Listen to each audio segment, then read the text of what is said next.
One of California's top storytellers is repeating a troubling performance.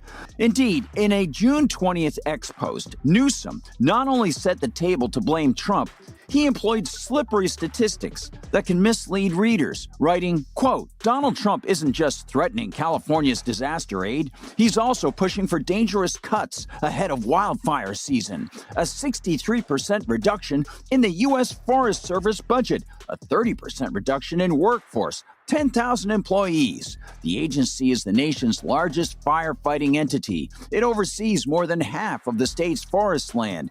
He is literally playing politics with people's lives," end quote. Well, there are more than a few problems with Newsom's claims. First, the U.S. Forest Service budget isn't decreasing. As with so many politicians, Newsom is using the deceptive trick of so-called baseline budgeting to claim that an increase, which doesn't go as high as some had originally proposed, is a cut. The faux reduction is calculated from an initially proposed higher amount. The House Interior Subcommittee's markup on June 26, 2024, projecting a funding level of $8.43 billion for fiscal year 2025, reflecting a $53.5 million increase between fiscal year 2024 and fiscal year 2025. Newsom's claim about workforce reductions might hit closer to the truth.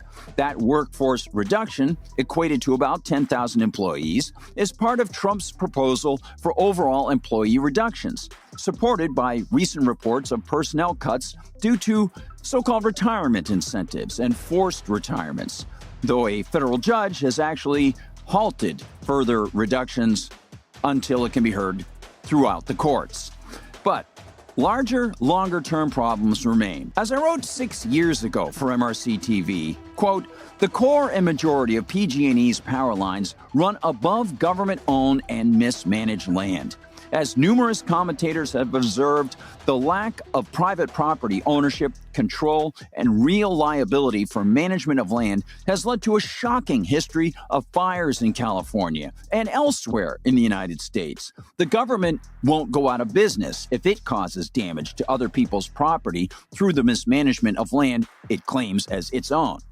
And as ex-user Kevin Dalton pointed out in a reply to Gavin Newsom, quote, "President Trump warned you about your lack of wildfire management more than 5 years ago, and then you lied about it. Then you cut the fire budget, and then California burned. Again, end quote. All the land in California that Newsom claims is to be better managed by the U.S. Forest Service, well, that's supposed to be managed by the state, or preferably by private interests that would have to address their own liability for fire in responsible ways that the feds and state routinely avoid. And that brings us to the final damning piece of evidence Newsom won't address. As the Sacramento Bee reports, PG&E just repeated what it told customers a few years after MRC-TV cited their problematic power lines located over government-run land. Again, they're readying Californians for, you got it, rolling brownouts and blackouts to reduce the fire risk. It's been years, and the government PG&E brains still can't get it right. Instead, Newsom wants to grease the gears of blame for Donald Trump to get the blame, steering it away from himself and his bureaucracy should another devastating fire light up.